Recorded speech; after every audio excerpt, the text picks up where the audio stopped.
Hello everyone, welcome to our YouTube channel agriculture and GK. Myself मेघना। और आज जो पेपर हम लोग डिस्कस करने वाले हैं वो है आपका यूपी ट्रिपल एससी का केन सुपरवाइजर का जो पेपर हुआ था अभी अगस्त 2019 के अंदर। वो आज हम लोग पूरा क्वेश्चन पेपर डिस्कस करेंगे और उसके जितने भी क्वेश्चंस हैं वो उसकी आंसर की के साथ हम लोग आपको साथ आज डिस्कस करेंगे। ओके, आई होप आपको ये पेपर जो हम सॉल्व करवाएंगे आज वो काफ़ी हेल्पफुल रहेगा। इस पेपर के अंदर टोटल 175 क्वेश्चंस हैं। उस क्वेश्चन के अंदर आपके पास जीके, रीजनिंग, मैथ्स, हिंदी और एग्रीकल्चर, क्योंकि केन सुपरवाइजर का है तो एग्रीकल्चर रिलेटेड जितने भी क्वेश्चंस हैं वो सारे इसमें इंक्लूडेड हैं। तो आज वो सारे क्वेश्चंस हम लोग यहाँ पर सॉल्व करने वाले हैं। तो स्टार्ट करने से पहले वीडियो आप लोगों से रिक्वेस्ट है कि अगर आप लोग हमारे चैनल पे नए हैं और आपने हमारे चैनल को अभी तक सब्सक्राइब नहीं किया है तो ज़रूर सब्सक्राइब करें हमारे चैनल को। उससे आप लोगों के एग्जाम की प्रिपरेशन के लिए जितना भी कंटेंट हम लोग लेके आते हैं वो सब कुछ आपको एक ही क्लिक के ऊपर अवेलेबल हो जाएगा। तो स्टार्ट करते हैं हम लोग हमारा आज का पेपर पूरा, जिसमें हम लोग केन सुपरवाइजर का सारे क्वेश्चंस डिस्कस करेंगे। तो हम लोग क्वेश्चन नंबर 1 से ही स्टार्ट करेंगे, जिसके अंदर 25 क्वेश्चंस हैं इस पूरे सेक्शन के अंदर, और जो कि जनरल एप्टीट्यूड वाले जो क्वेश्चंस हैं वो वाले उसके अंदर सारे क्वेश्चंस आएंगे। तो जो हमारा पहला क्वेश्चन है वो हमारा डेटा इनसफिशिएंसी के क्वेश्चंस है, यानी ऐसा डेटा जिसको अवेलेबल करवाते ही आप उस पूरे क्वेश्चन के अंदर आंसर जो है वो बता सकते हैं। तो ये इसको हम क्वेश्चन को बोलते हैं डेटा इनसफिशिएंसी के क्वेश्चन। तो इसमें हम लोग हमारा पहला क्वेश्चन देखते हैं क्या है। एक कक्षा में प्रत्येक छात्र या तो गिटार बजाता है या फिर पियानो बजाता है। तो ये एक तरीके से हम लोग वेन डायग्राम वाला बनाएंगे कि एक ग्रुप जो है वो आपका क्या बजाता है, गिटार बजाता है, दूसरा ग्रुप जो है वो क्या बजाता है, आपका पियानो बजाता है। ठीक है, और कुछ जो स्टूडेंट्स हैं वो दोनों वाद्य यंत्र बजा सकते हैं। तो एक कैसा बनाएंगे, ये गिटार वालों का, ये पियानो वालों का। ठीक है, तो जो सिर्फ गिटार बजाता है वो यहाँ, जो सिर्फ पियानो बजाता है वो यहाँ, और जो दोनों बजाते हैं वो यहाँ पर आएंगे। ठीक है, तो इसमें से क्या बताया उसने कि केवल 15 छात्र ऐसे हैं जो गिटार बजाते हैं। तो गिटार वाले में अंदर कितने, 15, और पियानो नहीं बजा सकते। ठीक है, 15 केवल छात्र गिटार बजा सकते हैं और पियानो नहीं बजा सकते, वो सिर्फ यहाँ पर आएंगे। और 8 छात्र पियानो और गिटार दोनों बजा सकते हैं, यानी जो बीच वाली है स्पेस उसकी वैल्यू उनको 8 दे रखी है। तो इसमें क्या है, गिटार दोनों बजा सकते हैं। तो कक्षा के अंदर कुल कितने छात्र हैं उनको टोटल बताना है।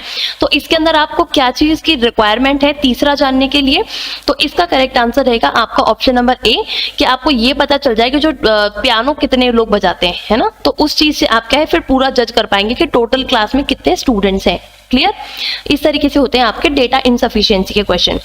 नेक्स्ट क्वेश्चन है आपका क्वेश्चन नंबर 2। इसमें क्या है, एक पिता और पुत्र की औसत आयु यानी एवरेज एज जो है वो कितनी है, 23 ईयर है।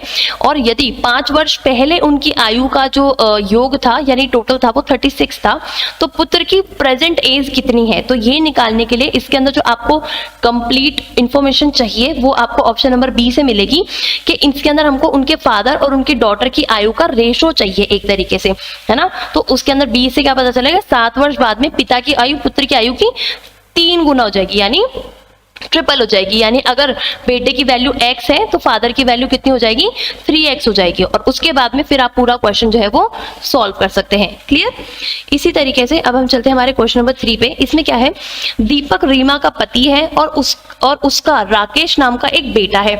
तो ये है आपका ब्लड रिलेशन के क्वेश्चन। तो इसमें आप क्या बनाओगे, ये दीपक है, ठीक है, ये आपकी रीमा है, ये दोनों जुड़े हुए हैं क्योंकि ये हस्बैंड वाइफ है। उसके बाद में इनका क्या है, एक बेटा है। तो यहाँ से एक क्या आया, इनका बेटा आया। तो बेटा जो है उसका नाम क्या है, राकेश है। ठीक है, फिर नेक्स्ट उन्होंने ग्रुप दिया है सुमन और विकास का, कि सुमन विकास की बेटी है। अब विकास क्या है, तो एक यहाँ पे एक ग्रुप बना लो जिसका नाम है विकास। ठीक है, और विकास की बेटी कौन है, यहाँ पर उसने नाम दिया है उसकी बेटी का, जिसको हम लोग सर्कल से डिनोट करेंगे, जिसका नाम उन्होंने दिया है सुमन। ठीक है, तो विकास क्या है, राकेश का चाचा, मामा, फूफा, मौसा है। ठीक है, अब विकास जो है वो कुछ भी हो सकता है, राकेश यहाँ पर है इनका बेटा। तो अब जो विकास है ये इस बच्चे का क्या लग सकता है, चाचा भी लग सकता है अगर पापा की साइड हुआ तो, मामा भी लग सकता है अगर मम्मी की साइड हुआ तो। ठीक है, तो इसमें आपको ये बताना है कि विकास और दीपक से किस प्रकार संबंधित है, यानी ये जो विकास है वो दीपक से किस प्रकार से संबंधित है ना। तो अब इसमें क्या है, आपको ये देखना पड़ेगा कि ये जो विकास है वो उसके पापा की साइड से है या उसकी मम्मी की साइड की फैमिली मेंबर से है। ठीक है, तो उसके अंदर आप ये रिलेशन देखेंगे। तो इसका जो आपका करेक्ट आंसर रहेगा वो आपका रहेगा ऑप्शन नंबर ए। इसमें क्या लिखा है, रीमा अपने माता पिता की इकलौती बेटी है, यानी ये जो आंटी थी रीमा, ये जो थी वो इकलौती बच्ची थी अपने पापा मम्मी की, तो इसका तो कोई भाई बहन हो ही नहीं सकता। तो इससे क्या पता चला आपको कि दीपक जो है वो चाचा है इसका, यानी इसके जो राकेश के जो पिता हैं दीपक, उनका भाई है। तो एक तरीके से ये इनका क्या रिलेशन हो गया, चाचा भतीजे वाला रिलेशन हो गया। ठीक है, तो ये आप बता पाएंगे। आई होप आपको आंसर 3 क्लियर हो गया होगा। नेक्स्ट आते हैं हम लोग क्वेश्चन नंबर 4 पे। इसमें क्या है, 100 रुपए में 10 सेब आते हैं, 6 संतरे आते हैं, या फिर 12 संतरे आते हैं और 20 केले आ जाते हैं। ठीक है, तो अब वो क्या पूछ रहे हैं, 5 सेब, 3 संतरे और 10 केलों का कुल योग कितना होगा, है ना। तो इसमें क्या है, आपको किसी ना किसी एक चीज का रिलेशन देखना पड़ेगा। तो इसका करेक्ट आंसर जो है वो आ जाएगा आपका ऑप्शन नंबर डी, यानी यदि कोई अन्य फल ना खरीदकर सिर्फ केवल संतरे खरीदता हूं तो मुझे 100 रुपए में 20 संतरे मिलते हैं। तो उससे क्या हुआ, एक एग्जैक्ट वैल्यू आपको पता चल गई। ठीक है, तो इससे आप उनका रेशो कनेक्ट कर सकते हैं। नेक्स्ट है आपका क्वेश्चन नंबर 5। इसके अंदर आपका है कि ये पूरा वैल्यू पुट करना है, तो इसके अंदर आपको ये जो मिसिंग वैल्यू है क्वेश्चन मार्क वाली वो पता करनी है। तो अब आप इसको अल्फाबेटिकली सेट कर सकते हो। इसको ऐसे सेट नहीं करना चाहते आप, तो इसको आप ऐसा हॉरिजॉन्टल लिख सकते हो। LAP लिखो, फिर इसके नीचे KEQ लिखो, इसके नीचे JI और R लिखो, और नीचे आपको पता करना है। तो अब आप क्या है, ABCD बोल पाओगे तो आपको आइडिया रहेगा। जैसे J, ये आया J, ये K, ये L, यानी अब J से पहले वाली कौन सी चीज आती है वो देखनी है। तो यहाँ पे क्या आता है, I आता है। तो अब यहाँ पे चारों के चारों ऑप्शंस में I है, तो इस तरीके से फर्स्ट वाले को निकालने से काम नहीं चलेगा। सेकंड वाले में देखें तो A, E, I, तो अब यहाँ से पता कर सकते हो ना आप, तो वॉबल्स है, तो A, E, I, तो यहाँ पे क्या आएगा, O आएगा। तो अब I के साथ में O यहाँ पर आ रहा है और यहाँ पर आ रहा है, तो ये बाकी दोनों ऑप्शन तो आपके कट हो जाएंगे, सिर्फ B और C में से देखना है। अब क्या है, P, Q, R और S, क्लियर। तो ये S जाएगा, तो आपका ऑप्शन क्या हो जाएगा, सही, बी ऑप्शन सही हो जाएगा। क्लियर। इस तरीके से आप लोग आपके अल्फाबेटिकल सीरीज जो है उसके क्वेश्चन सॉल्व कर सकते हैं। नेक्स्ट क्वेश्चन है आपका क्वेश्चन नंबर 6।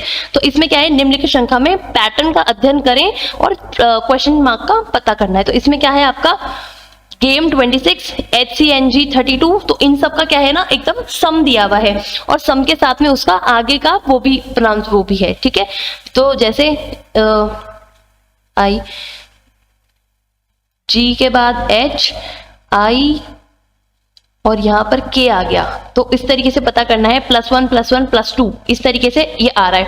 तो इसके बाद में अब आपको ये देखना है, G, H, I, यहाँ पे J में से J, K और यहाँ पे L आ गया, यानी +1 +1 और +2। अब वहां पे वापस क्या आएगा, इसके बाद में क्या आएगा, +1 आएगा, तो K, L। अब इसके बाद में वापस से +1 करोगे तो क्या आएगा, M। ठीक है, तो इससे पहला वर्ड आपको पता चल गया M।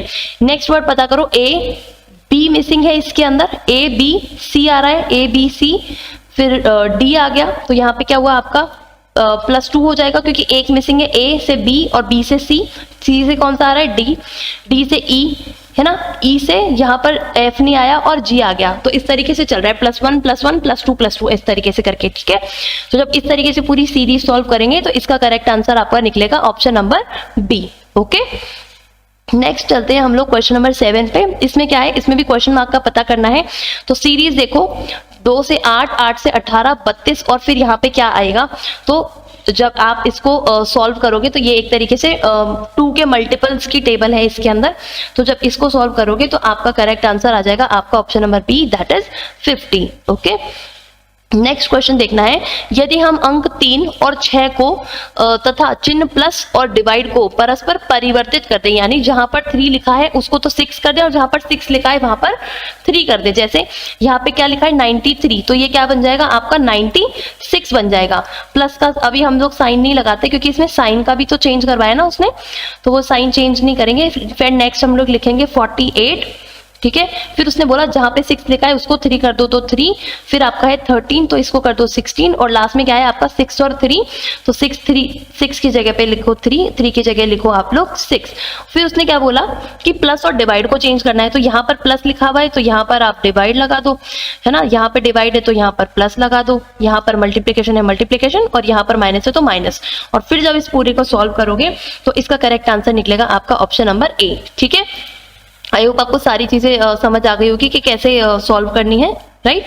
चलो नेक्स्ट चलते हैं हम क्वेश्चन नंबर 9 पे। इस पे क्या है, उस विकल्प का चयन करें जो तीसरे पद से उसी प्रकार संबंधित हो जिस प्रकार दूसरा पद संबंधित है। ऑब्वियस है, कार के साथ में ड्राइवर आता है तो प्लेन उड़ाने के लिए कौन आता है भाई, पायलट आता है। क्लियर,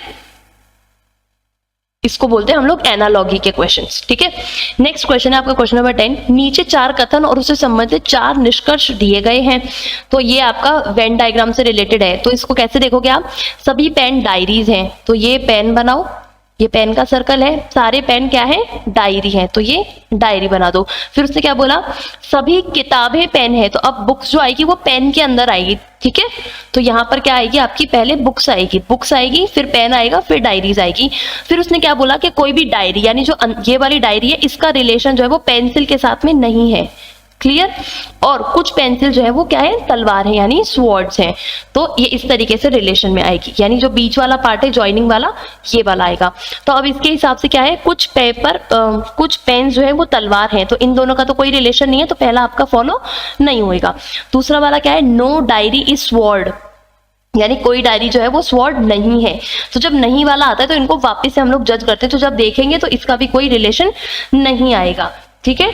तो आपके क्वेश्चन नंबर 10 जो है उसका सही ऑप्शन क्या रहेगा कि कुछ डायरी किताबें हैं, यानी जो कुछ डायरीज हैं, सम डायरीज वाली जो पार्ट आएगी वो हम लोग देख सकते हैं कि वो जो है ये डायरी वाला ऑप्शन है। अब इसमें से बुक्स वाला ऑप्शन कौन सा है, जो अंदर मैंने कलर किया, तो ये रिलेशन में है, ठीक है। तो ये आपका करेक्ट हो जाएगा और फॉलो करेगा।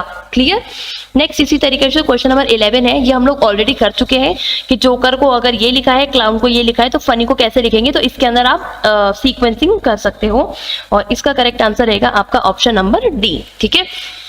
नेक्स्ट है, ये आपके ब्लड रिलेशन वाले ही क्वेश्चन है एक तरीके से, जिसको हम लोग फोटो वाला बोलते हैं। तो इसमें क्या है, दीवार पर लगी एक तस्वीर की ओर संकेत करते हुए एक लड़के ने कहा, तो लड़का यहाँ बना लो और उसने फोटो यहाँ बना लो। तो उसने बोला तस्वीर में एक आदमी है, ठीक है, तो उसका क्या है, मेरी माँ जो अपने माता पिता की इकलौती संतान है, यानी ये लड़का यहाँ पर है, इसकी माँ कहाँ आएगी, यहाँ पर आएगी, और फिर इसकी माता पिता कहाँ आएंगे, यहाँ पर आएंगे, है ना। तो ये उनकी इकलौती संतान है, ठीक है। इकलौती संतान है के पिता, यानी ये लड़की के फादर, और इनका दामाद यानी ये आंटी का हस्बैंड, ठीक है, के पिता के दामाद की पत्नी का ससुर है ना।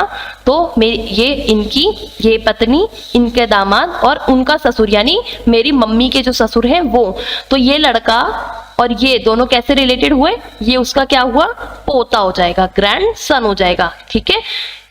क्लियर, यानी ये मम्मी पापा जो थे वो तो लड़की के थे, और ये वाले जो पापा हैं वो किसके हैं, इसके लड़के के हैं, राइट। और ये दोनों कैसे हस्बैंड वाइफ है, तो ये इसके क्या लगे, ससुर लगे, और इन दोनों हस्बैंड वाइफ का बेटा जो यहाँ पर है, जो बता रहा है, तो ये दोनों का क्या रिलेशन है, दादा पोते का रिलेशन है। क्लियर, ऐसे सॉल्व होंगे।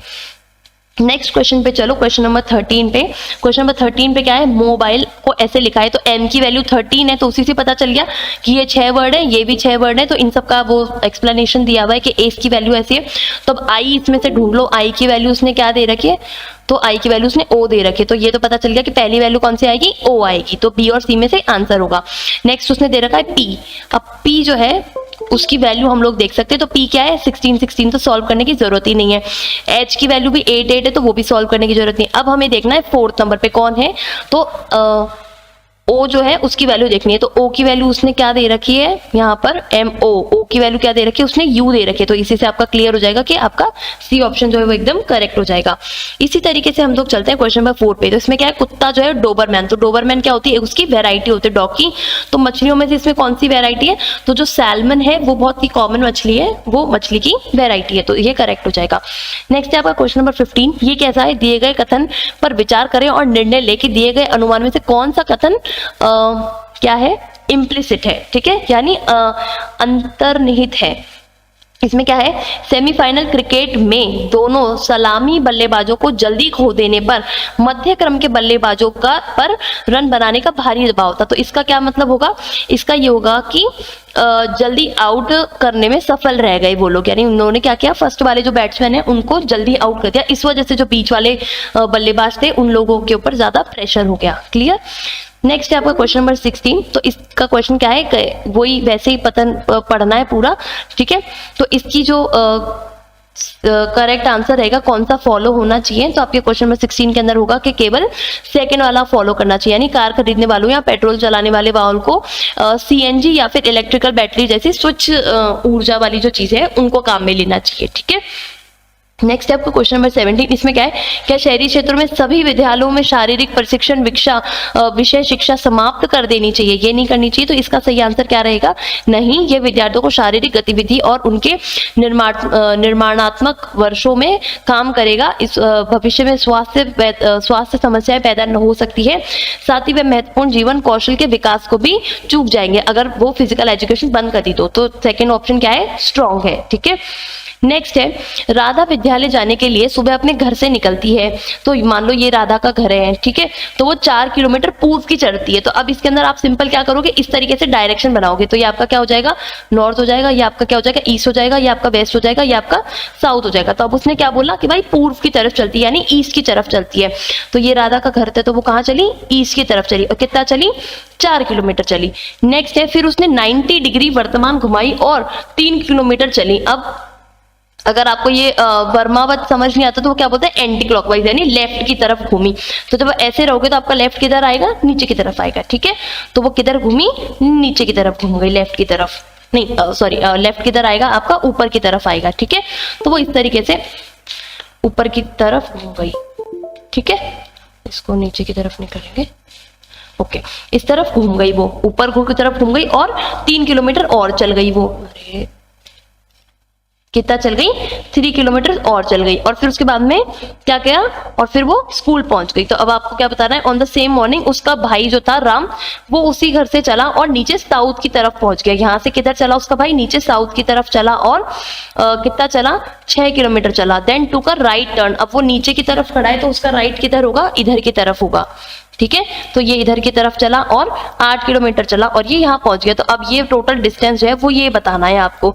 तो जब ये 3 4 तो ये कितना करोगे तो ये आपका 5 हो जाएगा, और जब 8 और 6 करोगे तो यहाँ की वैल्यू भी हाइपोटेनस वाली जो अपन वैल्यू निकालते हैं ना पाइथागोरस थ्योरम से, उससे आपकी निकल जाएगी। 6 स्क्वायर 8 स्क्वायर से आप ये इसकी वैल्यू निकाल सकते हो। तो इसका करेक्ट आंसर कितना हो जाएगा आपका, ऑप्शन नंबर सी, यानी 15 किलोमीटर जो है वो आपका टोटल गैप हो जाएगा। ये यहाँ का 10 हो जाएगा, 8 6 और 10 और 3 4 और 5, तो ये इन दोनों को प्लस करोगे तो कितना हो जाएगा, 15 किलोमीटर आ जाएगा। क्लियर।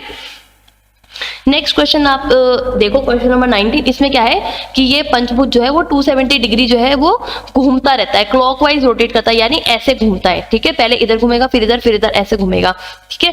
तो उसके बाद में फिर एंटी क्लॉकवाइज घूमता है। देन वाटर इमेज क्या होगी इस फिगर की, तो वाटर इमेज कैसी होगी इसकी, तो इसका करेक्ट आंसर हो जाएगा आपका, इसमें आई थिंक जो मिरर इमेज बताना चाह रहे थे ना वो प्रॉपर इसमें सही डायरेक्शन वाइज सही नहीं आ रही, इस वजह से इस क्वेश्चन को ना ड्रॉप कर दिया उन्होंने, ठीक है। क्लियर। तो इस क्वेश्चन को हम भी छोड़ देंगे, इस पे बाद में डिस्कशन करेंगे। नेक्स्ट क्वेश्चन है आपका क्वेश्चन नंबर 20। इसमें क्या है, विकल्पों में दिया गया है कि कौन सा वेन रेखा, यानी जो हम लोग वेन डायग्राम बनाते हैं उसमें ऐसा है कि सभी लड़के विद्यार्थी हैं और कुछ लड़के नर्तक हैं, यानी ऑल बॉयज, यानी पहले बॉयज बनाओ तो ऑल बॉयज कैसे हैं, स्टूडेंट है, तो ये तो स्टूडेंट के अंदर आ जाएंगे। और उसने बोला सम बॉयज कैसे हैं, वो डांसर है, तो बॉयज जो है वो स्टूडेंट तो हैं, तो उसको कैसे बनाएंगे कि वो डांसर हैं। क्लियर। तो वो ये वाला पोर्शन आएगा। तो इसका सही डायग्राम कौन सा बनेगा आपका, ऑप्शन नंबर सी बन जाएगा। अरे कैसा बन जाएगा आपका, ऑप्शन नंबर सी बन जाएगा। ओके।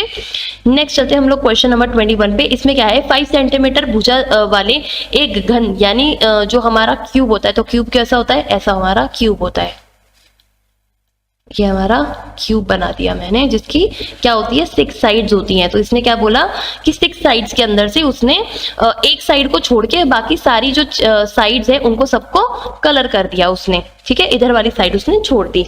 अब उसके बाद में अगर आप उसको पूरा 1 सेंटीमीटर में पूरा क्यूब को डिवाइड करते हो तो उसके कितने डिवाइड हो जाएंगे, 5 साइड है उसकी, तो 6 मतलब 6 साइड वाला है तो 6 पीस में काटोगे 1-1 सेंटीमीटर के, तो 6 क्यूब बन जाएंगे, ठीक है।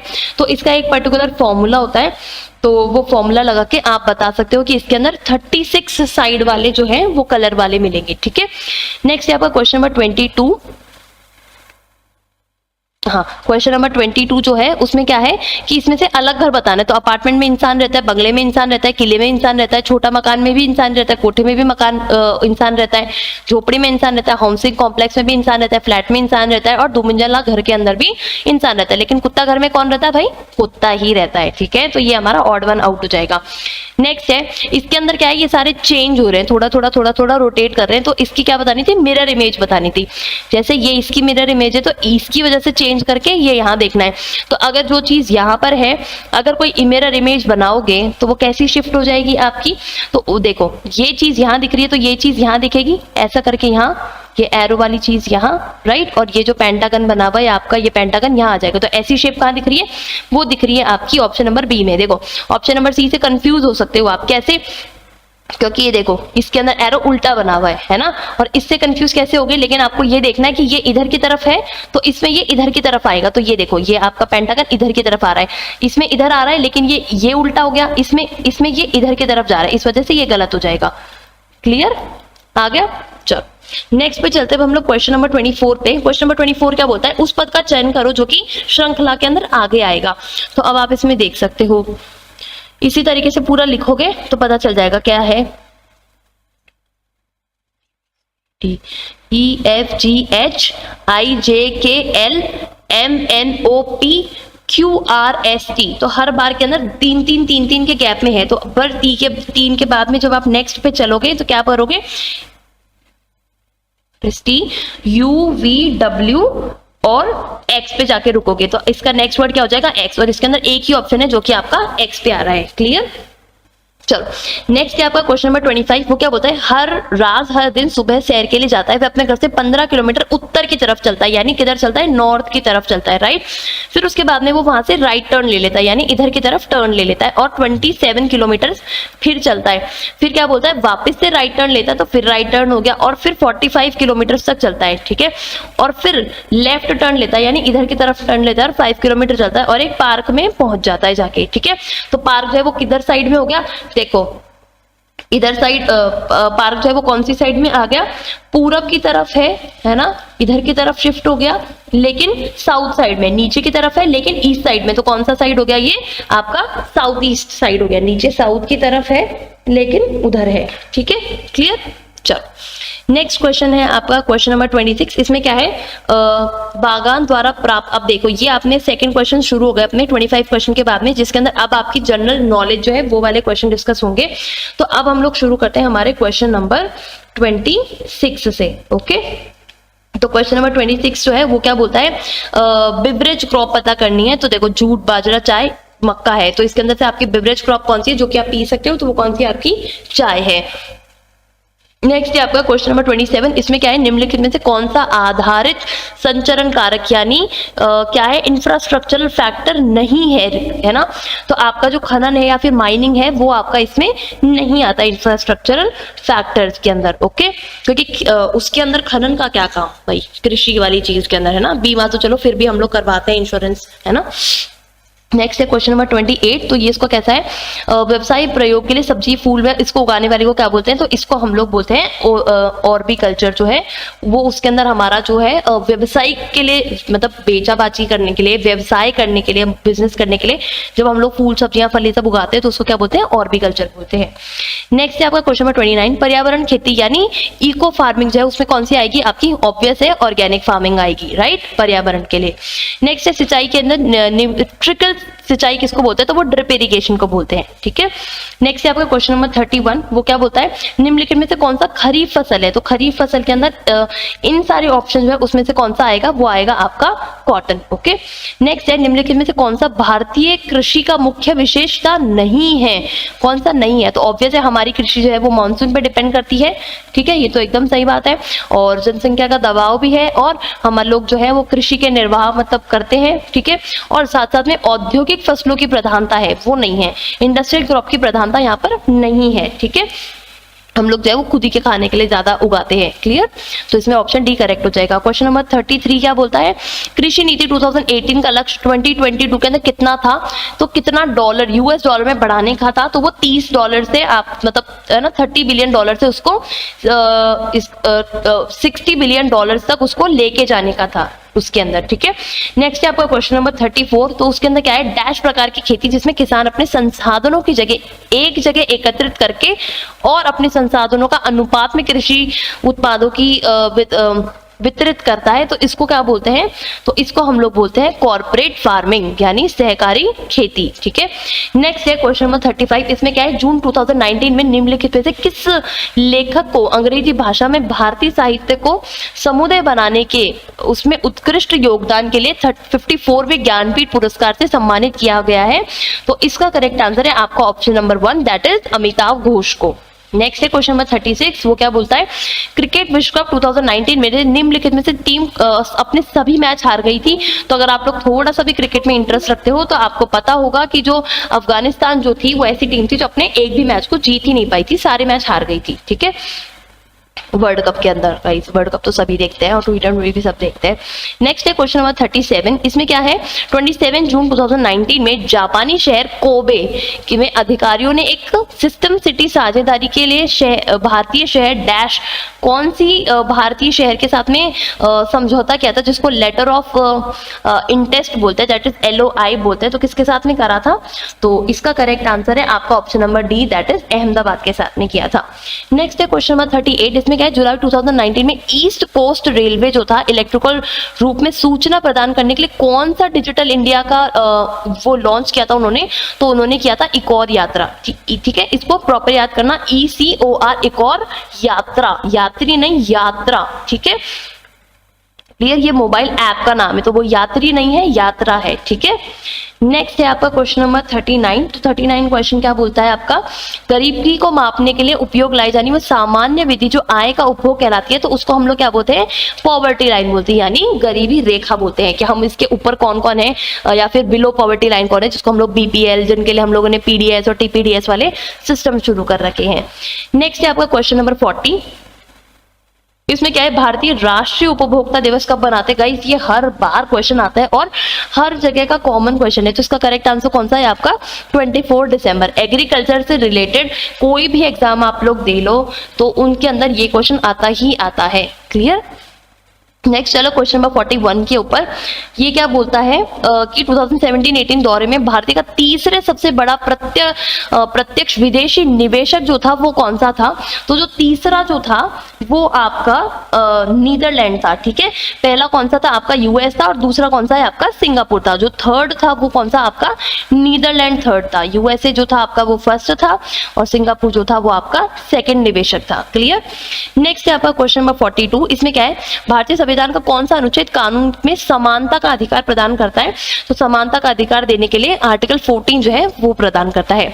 नेक्स्ट है मौलिक कर्तव्यों से संबंधित 51A जो है आपका अनुच्छेद या फिर आर्टिकल 51 जो है वो किसके कौन से संशोधन के अंदर शामिल किया गया है, तो इसको शामिल किया था आपके 42वें जो 42nd जो अमेंडमेंट हुआ था उसके अंदर आपका आर्टिकल 51 जो था उसको कॉन्स्टिट्यूशन में ऐड किया गया था। नेक्स्ट है पंचायती राज व्यवस्था को तहत ग्राम सभा में सदस्य कौन है, तो ग्राम सभा में सदस्य है वो कौन कौन हो सकते हैं, तो वो आपके पंचायती क्षेत्र के मतदाता के रूप में पंजीकृत सभी वयस्क सदस्य जो हैं वो वहां के सदस्य हो सकते हैं। ठीक है, नेक्स्ट है आपका क्वेश्चन नंबर 45। गुजरात में उस मतदाता केंद्र का नाम बताएं जहां लोकसभा चुनाव 2019 में मतदाता सूची यानी वोटर रोल के अंदर एकमात्र मतदाता था, यानी सिर्फ एक ही था, तो कौन था उसका आंसर, तो वो था आपका option number A that is बानेस जूनागढ़ लोकसभा निर्वाचन क्षेत्र से था। ठीक है, नेक्स्ट है आपका क्वेश्चन नंबर 46। इसमें क्या है, Greenwich Indian standard time is ahead of the Greenwich mean time by, अब जो ग्रीनविच जगह है उससे इंडिया स्टैंडर्ड टाइम जो है वो कितना आगे है ये बताना है। तो इसका करेक्ट आंसर है आपका 5 hours and 30 minutes यानी 5.5 घंटे आगे है। क्लियर, नेक्स्ट है आपका क्वेश्चन नंबर 47। इसमें क्या है, निम्नलिखित में से कौन सी झील मणिपुर की है, तो मणिपुर के अंदर आपकी जो लोकटक है जो झील वो वहां पर प्रेजेंट है और काफी अच्छी मतलब फेमस झील है लोकटक वाली। ठीक है, नेक्स्ट है आपका क्वेश्चन नंबर 48। ये क्या बोलता है, निम्नलिखित में से कौन सा जनजाति नीलगिरी की पहाड़ियों में नहीं पाई जाती। गाइस ध्यान से पढ़ो, नहीं पाई जाती लिखी भी है, तो इसका करेक्ट आंसर है आपका ऑप्शन नंबर 4, दैट इज मोग जो है वो वहां पे नहीं होती है। नेक्स्ट है क्वेश्चन नंबर 49। गोदावरी नदी महाराष्ट्र के डैश जिले से पश्चिमी घाट की ढलान से निकलती है, तो भाई कौन सी नदी है वो, तो ये है आपकी नासिक वाली, ठीक है, नासिक से निकलती है वो नदी। नेक्स्ट है आपका क्वेश्चन नंबर 50। ये क्या बोलता है, श्रीनगर डैश नदी के तट पर बना हुआ है, तो बताओ श्रीनगर कौन सी नदी के तट पर बना हुआ है, तो वो आपकी झेलम की तट पे बना हुआ है। क्लियर। अब हम लोग चलते हैं आगे नेक्स्ट क्वेश्चन पे, क्वेश्चन नंबर 51 में। इसमें क्या है, मैक्सिको की खाड़ी किसके द्वारा अटलांटिक महासागर से जुड़ी हुई है, तो भाई किसके द्वारा जुड़ी हुई है, वो जुड़ी हुई है आपकी फ्लोरिडा जल संधि के थ्रू, ठीक है, स्ट्राइट्स के थ्रू। नेक्स्ट है आपका क्वेश्चन नंबर 52। ये क्या बोलता है, हवाई जलमुखी निम्नलिखित में से कौन सा उदाहरण, भाई कौन सा है, हवाई जलमुखी ज्वालामुखी जो है, यानी हवाईन वॉल्केनोज जो है, तो जो हवाई जगह है, ठीक है, उस जगह की बात हो रही, ना कि वो एयर वाली, ठीक है, तो वो किससे जुड़ी हुई है, तो वो जुड़ी हुई है आपकी ढाल ज्वालामुखी से, यानी शील्ड वॉल्केनो से। नेक्स्ट है आपका क्वेश्चन नंबर 53। ये क्या बोलता है, निम्नलिखित में से कौन सी प्रणाली भारत में ब्रिटिश शासन के दौरान भूमि राजस्व प्रणाली से संबंधित नहीं है, कौन सी नहीं है गाइस, ठीक है, तो इसका करेक्ट आंसर है आपका option number C, that is दस्तक जो है वो उस वक्त पे काम में नहीं ली जाती थी, जबकि स्थायी बंदोबस्ती और महालवाड़ी और जो रेवाती जो थी, ये सारी उस वक्त पे भू राजस्व की प्रणाली के अंदर आया करती थी, ठीक है। नेक्स्ट है आपका क्वेश्चन नंबर 54। निम्नलिखित में से कौन सा दूसरा प्रांत था जिसने सहायक संधि को स्वीकार किया था, तो किसने स्वीकार किया था, तो वो किया था आपके मैसूर जो है उसने, ठीक है। नेक्स्ट है आपका क्वेश्चन नंबर 55। इसमें क्या है, मेरठ छावनी में 1857 में सैनिक विद्रोह की शुरुआत कब हुई थी, तो वो आपकी 10 मई 1857 में हुई थी, ठीक है। मेरठ के अंदर जो स्वतंत्रता की लड़ाई होना स्टार्ट हुई थी वो कब हुआ था, तो वो 10 मई 1857 के अंदर हुआ था।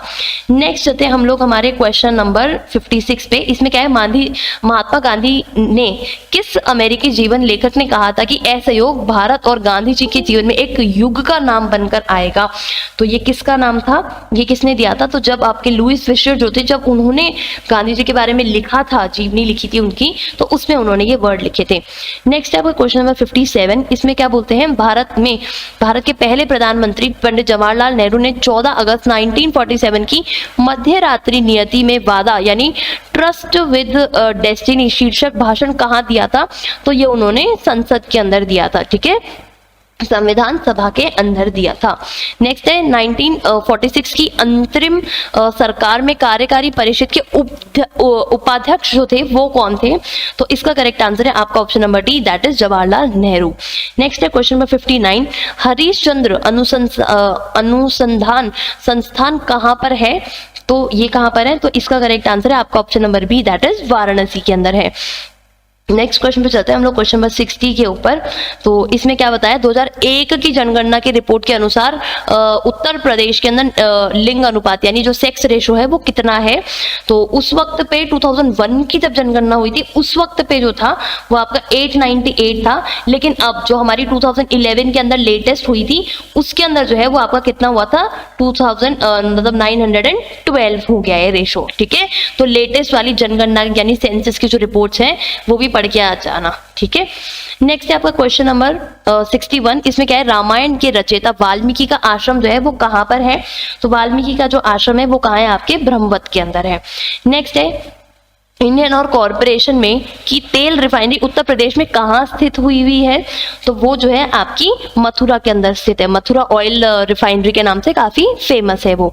नेक्स्ट है क्वेश्चन नंबर 63 जो है इसमें क्या है, निम्नलिखित में से कौन सी जनजाति उत्तर प्रदेश की अनुसूचित जनजाति की सूची में शामिल नहीं है। अब इसका आंसर जो है वो आप मुझे बताओगे, ये राजी या तांडवी या फिर थारू या फिर बुक्सा जो है, इन चारों में से कौन सी ऐसी प्रजाति है जो कि आपकी अधिसूचित या फिर अनुसूचित जनजाति जो सूची है यानी लिस्ट है उसके अंदर नहीं है, शामिल नहीं है, ठीक है। नेक्स्ट क्वेश्चन पे चलते हैं हम लोग, क्वेश्चन नंबर 64 पे।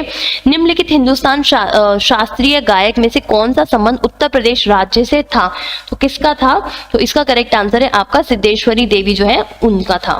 नेक्स्ट है, किस बहुराष्ट्रीय कंपनी ने दिसंबर 2018 में उत्तर प्रदेश राज्य में 5000 करोड़ का निवेश के साथ स्टॉल खोलने का एक समझौता AMU जिसको बोलते हैं हम लोग AMU पर हस्ताक्षर किया है? तो वो आपकी आइका ने किया है। ठीक है, नेक्स्ट क्वेश्चन है आपका 66। इसमें क्या है, डैश निर्देशकों का एक संग्रह है जो कंप्यूटर द्वारा निष्पादित किए जाने वाला एक विशिष्ट कार्य है।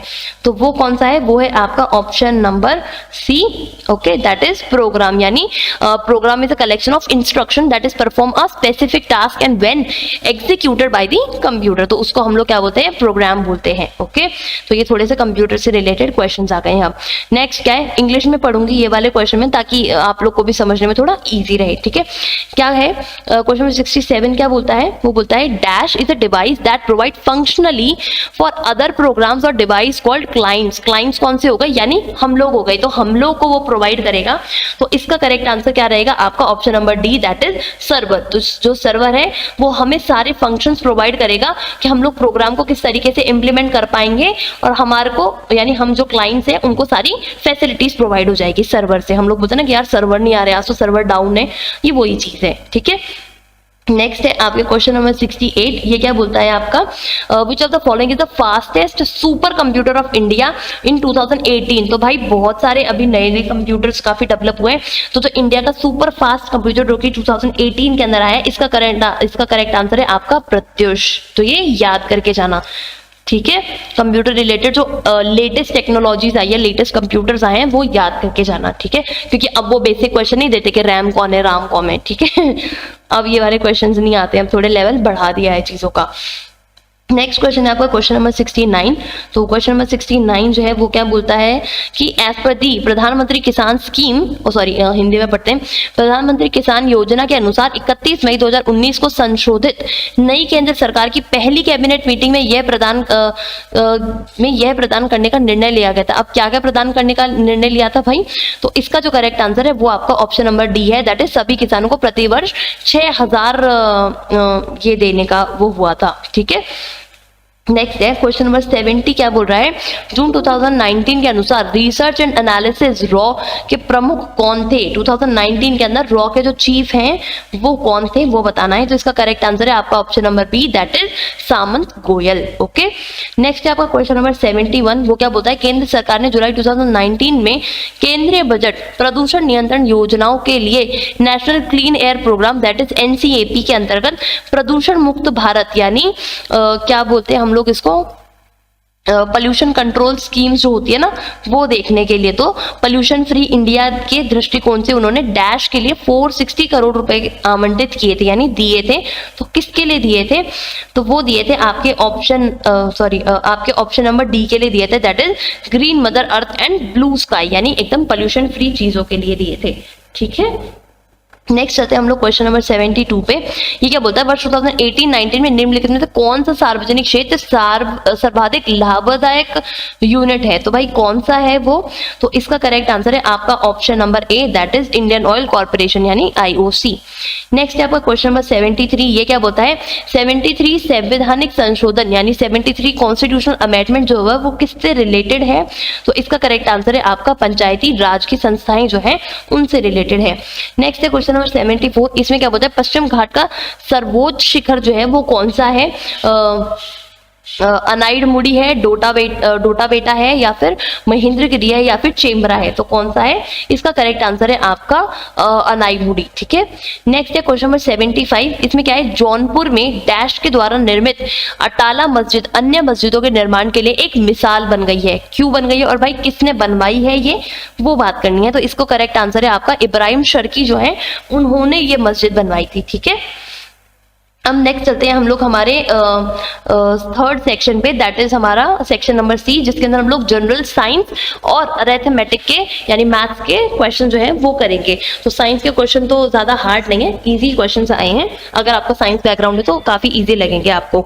तो चलते हैं हम लोग डिस्कस करते हैं मतलब क्वेश्चन नंबर 76। इसमें in which of the following state rice is a commercial crop, यानी वाणिज्यिक फसल है, आपकी जो चावल है वो वाणिज्यिक फसल है, तो इसका करेक्ट आंसर है आपका पंजाब। तो पंजाब और हरियाणा जो है वहीं पर ही वाणिज्यिक फसल की तरह पे चावल जो है वो काम आती है। नेक्स्ट है, भारत में कितनी फसली ऋतु पाई जाती है? तो रबी खरीफ दो तो हमें पता ही है, और एक जैद भी होती है, तो हमारी 3 क्रॉप्स की वो होती है, ठीक है।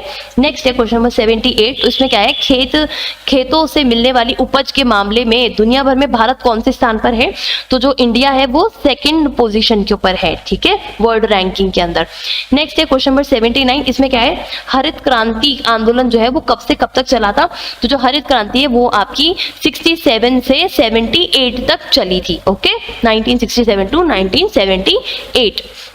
नेक्स्ट है आपका क्वेश्चन नंबर 80। इसमें क्या है, भारत में व्यावसायिक रूप से जारी पहला अनुवांशिक रूप में संशोधन पौधा, यानी हम लोग जो बोलते हैं कि भाई जेनेटिकली मॉडिफाइड जो प्लांट्स होते हैं, तो पहला कमर्शियली लॉन्च कैसा था? अगर हम लोग पहले की बात करें तो सबसे पहले बीटी कॉटन बनाया गया था, लेकिन कमर्शियली लॉन्च कौन सा किया था? तो सबसे पहले बीटी ब्रिंजल को कमर्शियली लॉन्च किया था मार्केट के अंदर, ठीक है, क्लियर। तो ये चीजों में कंफ्यूज मत होना, बीटी ब्रिंजल सबसे पहले कमर्शियली रिलीज जीएम प्लांट था, क्लियर।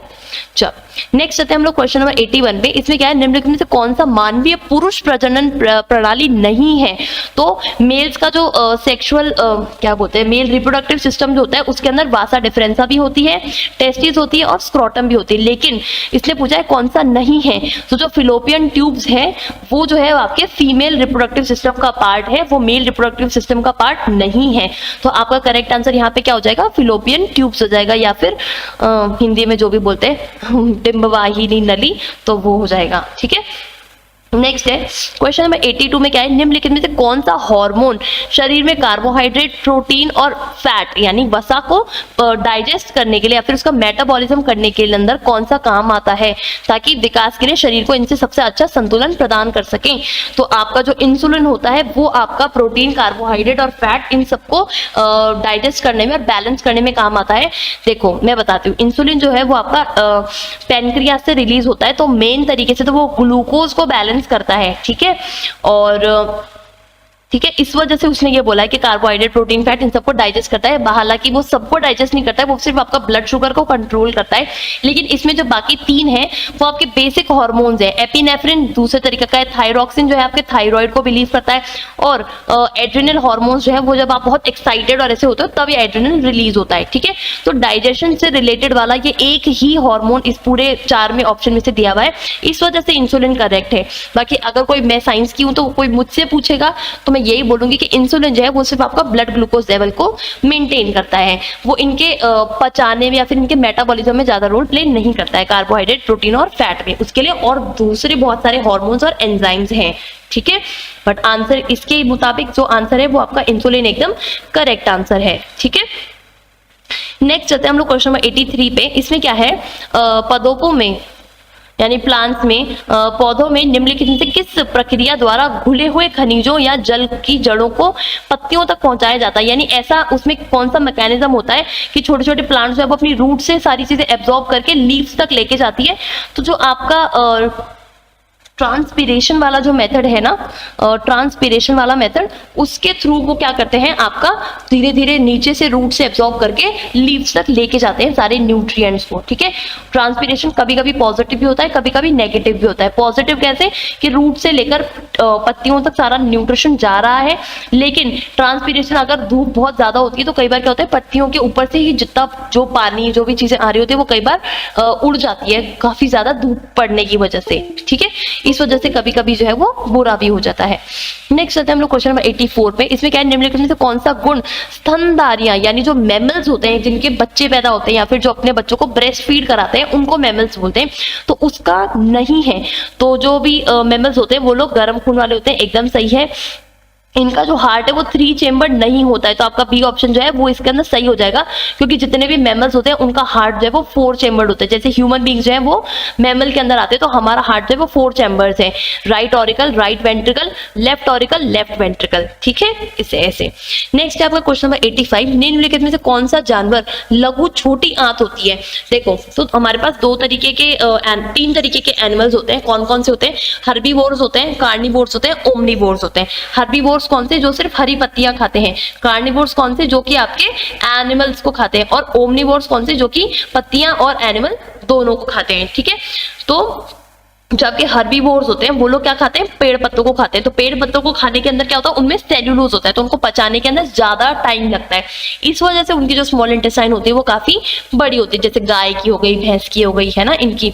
और हम ह्यूमन बींग्स या फिर हम लोग क्या होते हैं ना, सॉर्ट ऑफ कार्निवोर्स और ओमनीवोर्स, हम लोग ओमनीवर्स होते हैं, तो हमारी भी इंटेस्टाइन थोड़ी छोटी होती है, ठीक है।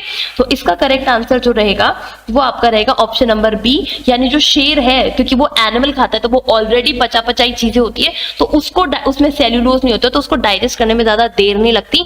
इस वजह से जो शेर है या फिर लॉयंस है या फिर जो कार्निवोरस एनिमल जितने भी हैं, तो उन सब की जो इंटेस्टाइन्स होती है वो थोड़ी छोटी होती है, स्मॉल इंटेस्टाइन। क्लियर?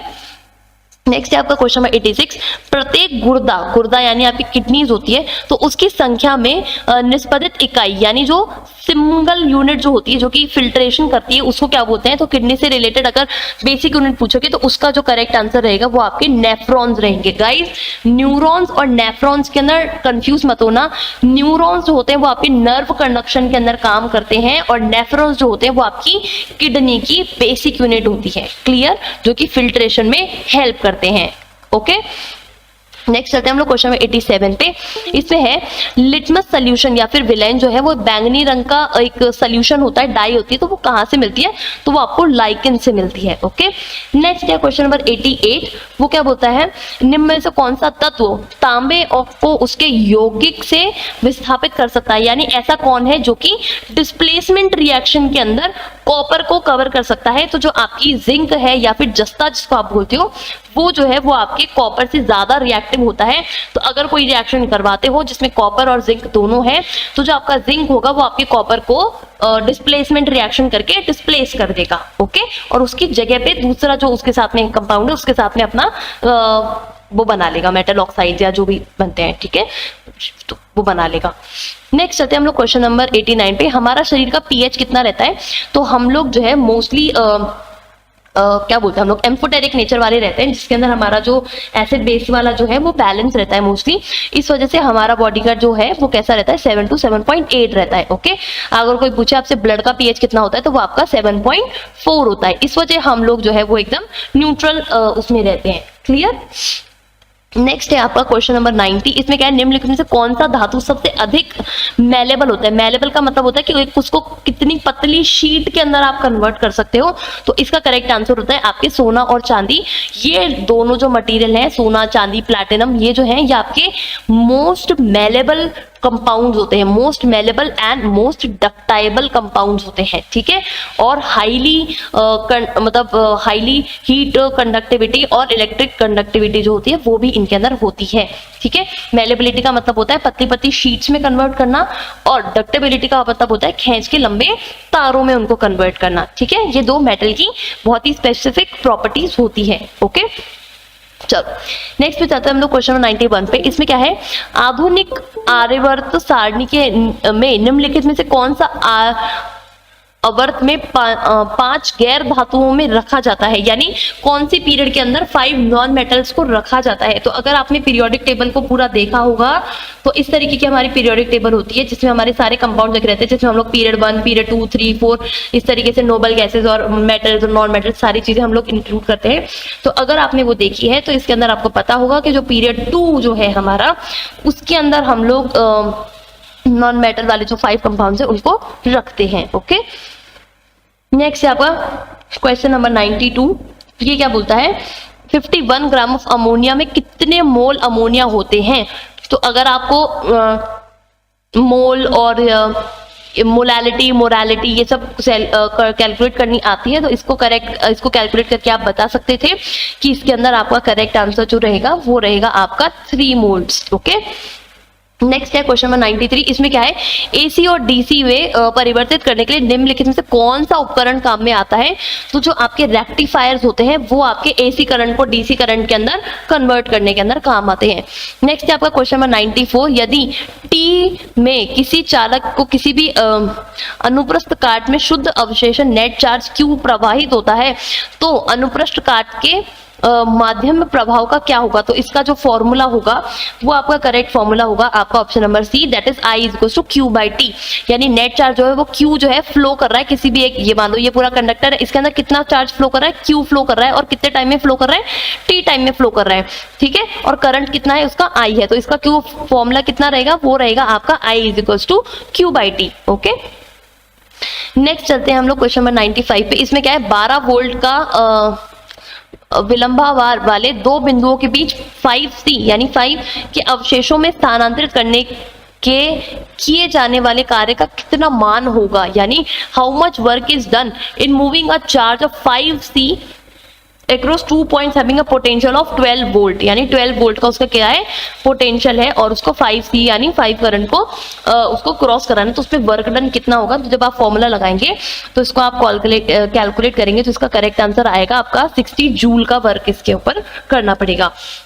नेक्स्ट है आपका क्वेश्चन नंबर 96। ये क्या बोलता है, निम्नलिखित में से कौन सा उपकरण विद्युत ऊर्जा को यांत्रिक ऊर्जा में कन्वर्ट करने, यानी किसके अंदर, इलेक्ट्रिक एनर्जी को मैकेनिकल एनर्जी में कन्वर्ट करने के लिए चाहिए? तो इसका करेक्ट आंसर रहेगा आपका option number A, that is electric motor. Okay, next है आपका क्वेश्चन नंबर 97। इसमें क्या है, एक ध्वनि तरंग का वेग 700 मीटर पर सेकेंड है और तरंग दैर्घ्य यानी आई डोंट नो हिंदी में पढ़ते, तरंग दैर्घ्य 35 सेंटीमीटर है। तो ध्वनि तरंग की आवृत्ति जो है, उसकी साउंड की फ्रीक्वेंसी जो है वो कितनी रहेगी? तो इसको जब आप सॉल्व करेंगे तो इसकी फ्रीक्वेंसी आएगी आपकी 2000 हर्ट्ज की। नेक्स्ट है आपका क्वेश्चन नंबर 98। इसमें क्या है, एक वस्तु को फोकल लेंथ जो है उसका कितना है, 20 सेंटीमीटर है कि उत्तल लेंस, यानी जो लेंस होते हैं वो हमारे इस तरीके के हमारे लेंस होते हैं, है ना, कॉनकेव लेंस, कॉन्वेक्स लेंस, अगर आपने थोड़े से देखे होंगे तो इस तरीके के होते हैं। ये हमारा पूरा वो है और इसके ऊपर ये हमारा लेंस होता है, ठीक है। फिर इनकी हमारी कुछ कुछ फोकल लेंथ होती है, इमेज जो है वो इधर बनती है इसके अंदर और इसकी जो फोकल लेंथ है वो यहाँ से नापी जाती है, ठीक है। तो इस तरीके से अगर आप इस क्वेश्चन को प्रॉपर्ली सॉल्व करेंगे तो जैसे 30 मीटर की दूरी पे रखा है तो इसकी इमेज जो बनेगी वो यहाँ पे बनेगी इतनी ही दूरी पे, और उस हिसाब से जब आप फॉर्मूला लगा के इसको सॉल्व करेंगे तो इसका करेक्ट आंसर आएगा आपका option number C, that is 60 centimetre पे। नेक्स्ट है आपका क्वेश्चन नंबर 99। ये क्या बोलता है, निम्नलिखित में से कौन सा रक्ताल्प यानी अनीमिया का ऑप्शन वो नहीं है? तो जब अनीमिया होता है तो उसके अंदर आपके मसूड़े जो होते हैं वो नहीं, मतलब जो ब्लीडिंग गम्स होते हैं वो इसके अंदर नहीं होते, ठीक है। ये किसमें होते हैं, आपके विटामिन सी की डेफिशिएंसी की वजह से होते हैं। यानी जब आपको स्कर्वी होती है उसकी डेफिशिएंसी की वजह से आपके गम्स में से ब्लीडिंग होती है, ठीक है। गम्स यानी आपके जो मसूड़े होते हैं। ओके, नेक्स्ट है आपका क्वेश्चन नंबर 100। ये क्या होता है, निम्नलिखित में से कौन सी बीमारी मुख्य रूप से जीवन शैली में बदलाव के कारण सही करी जाती है?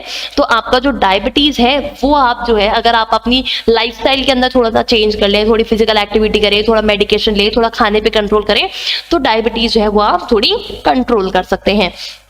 बाकी सारी जो है वो चेंज नहीं कर सकते। एड्स एक बार हो गया तो वो हो ही जाता है, कैंसर एक बार हो गया तो उसके लिए कीमोथेरेपीज और ये सारी चीजें लेनी पड़ती है, ठीक है। और ट्यूबरक्लोसिस है तो ये टीबी है, तो अगर आप इसका प्रॉपर मेडिकेशन लेते रहते हैं तो एक हद तक टीबी को खत्म किया जा सकता है, ठीक है। लेकिन इन सब के अंदर लाइफस्टाइल चेंजेस का सबसे बड़ा रोल जो है वो आपके डायबिटीज के अंदर ही प्ले करती है। नेक्स्ट है क्वेश्चन नंबर 101। निम्नलिखित में से किस प्रकार द्वारा जल तरल अवस्था में गैस में अवतरित होता है, यानी डायरेक्ट लिक्विड की फॉर्म से एकदम से एयर के अंदर बन जाता है, ठीक है।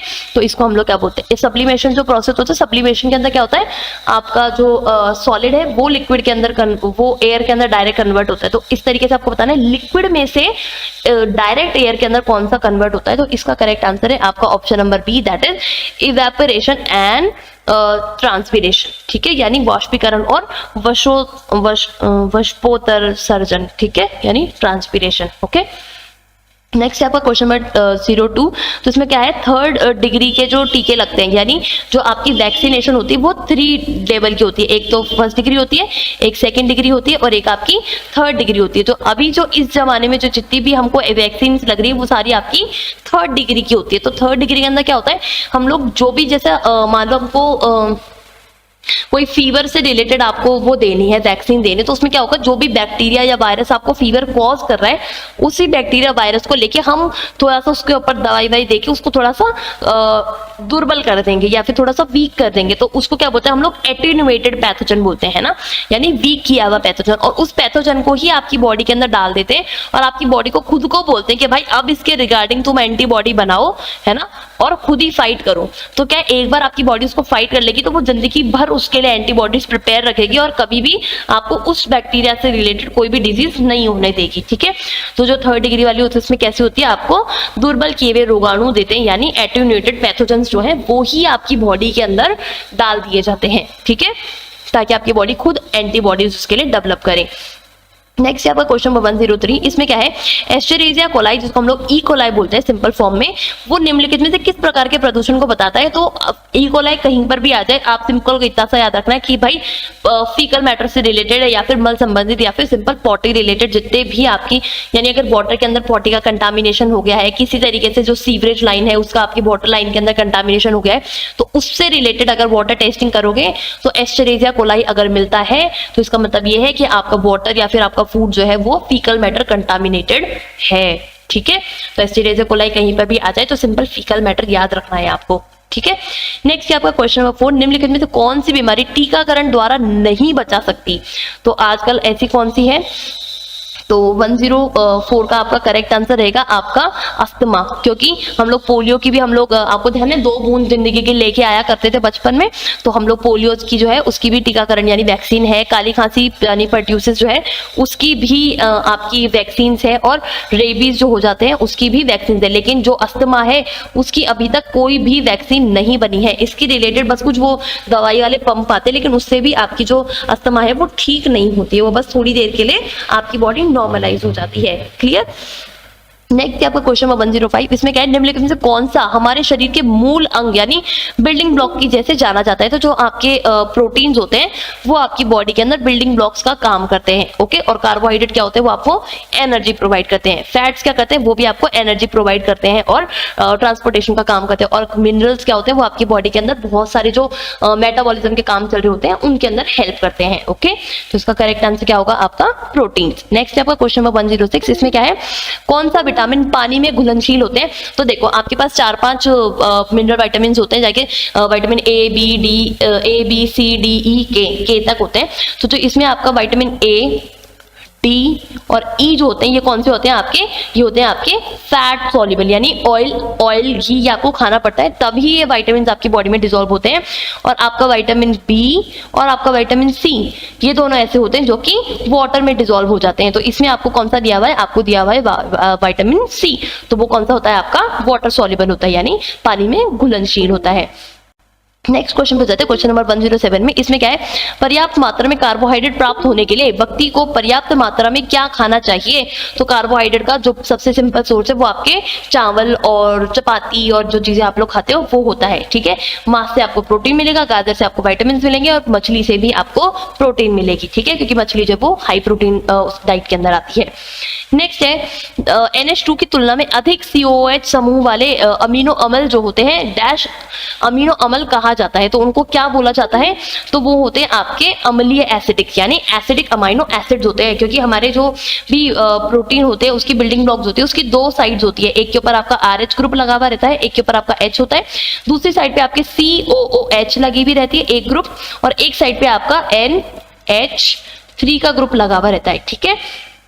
तो अगर आपका COOH जो है वो ज्यादा रहता है तो वो एसिडिक हो जाते हैं, और NH3 जो कि आपका बेसिक ग्रुप है, तो अगर वो होता है तो आपका सॉल्ट जो है वो अमाइनो एसिड है वो कैसा हो जाता है, आपका बेसिक हो जाता है, क्लियर। तो यहाँ पर COOH जो है वो ज्यादा है तो उसके अंदर कौन सा हो जाएगा, ये एसिडिक अमाइनो एसिड्स के अंदर काउंट होंगे, ठीक है। नेक्स्ट है क्वेश्चन नंबर 109, इसमें क्या है, निम्नलिखित में से कौन सा विटामिन की कमी से कारण मसूड़ों में रक्तस्राव होता है। तो हमने अभी अभी ऊपर देखा था कि आपका विटामिन सी जो है अगर उसकी डेफिशिएंसी हुई तो आपकी ब्लीडिंग गम्स होने स्टार्ट हो जाएंगे। नेक्स्ट है आपका क्वेश्चन नंबर 110। ये क्या बोलता है, निम्नलिखित में से कौन सा विटामिन मुख्य रूप से पशु उत्पादों में मिलता है।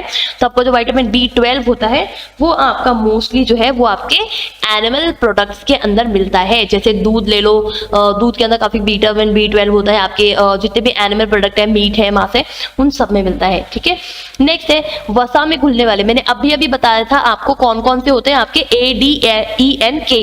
ये वाले जो आपके चारों विटामिन हैं वो आपके सारे फैट सॉल्युबल होते हैं।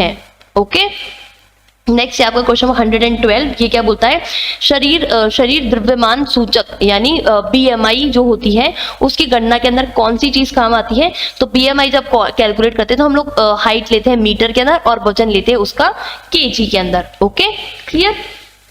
आई होप आपको सारे क्वेश्चन समझ आ रहे होंगे। नेक्स्ट क्वेश्चन पे चलते हैं हम लोग, क्वेश्चन नंबर 113 पे। इसमें क्या है, भारत की हवा से हवा में मार करने वाली मिसाइल कौन सी है, यानी एयर टू एयर मिसाइल जो है उसका नाम क्या है। तो उसका नाम है अस्त्र। ओके, नेक्स्ट है आपका क्वेश्चन नंबर 114। इसमें क्या है, अंटार्कटिका में भारत के कितने अनुसंधान स्टेशन है, यानी कितने रिसर्च स्टेशन हैं। तो इसका करेक्ट आंसर है आपका option number C, that is 3। Okay, next है आपका क्वेश्चन नंबर 115।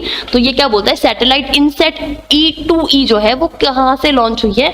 तो वो लॉन्च हुई है आपकी कोरो से। ठीक है, यानी कोरो से। ओके, नेक्स्ट चलते हैं हम लोग क्वेश्चन नंबर 16 पे। तो इसको जब आप सॉल्व करोगे ना, ये काफी बड़ा सारा है तो मैं सॉल्व करके अभी बता नहीं सकती आपको। तो जब ये पूरा सॉल्व करोगे आप तो इसमें आपको ये पता चलेगा कि ये जो चारों ऑप्शन दिए इसमें से कोई सा भी ऑप्शन सही नहीं है। ठीक है, इस वजह से मतलब नन ऑफ द अबव इसका आंसर होना चाहिए था, क्योंकि इसमें से कोई सा भी रिलेट कर नहीं पा रहा है। ठीक है, इस वजह से हम ये क्वेश्चन अभी छोड़ देंगे। नेक्स्ट क्वेश्चन पे चलते हैं हम लोग, क्वेश्चन नंबर 117 पे। इसमें क्या है, एक आयत की लंबाई, आयत होता है रेक्टेंगल, ठीक है, उसकी क्या है 12% 10% बढ़ाई गई है। ये सारे मैथ के क्वेश्चन शुरू हो गए हैं अब। ठीक है ना, इसके क्षेत्रफल का प्रतिशत, क्षेत्रफल क्या होता है इसका पूरा एरिया। तो जब आप इसको कैलकुलेट करोगे तो इसका करेक्ट आंसर आएगा आपका ऑप्शन नंबर बी।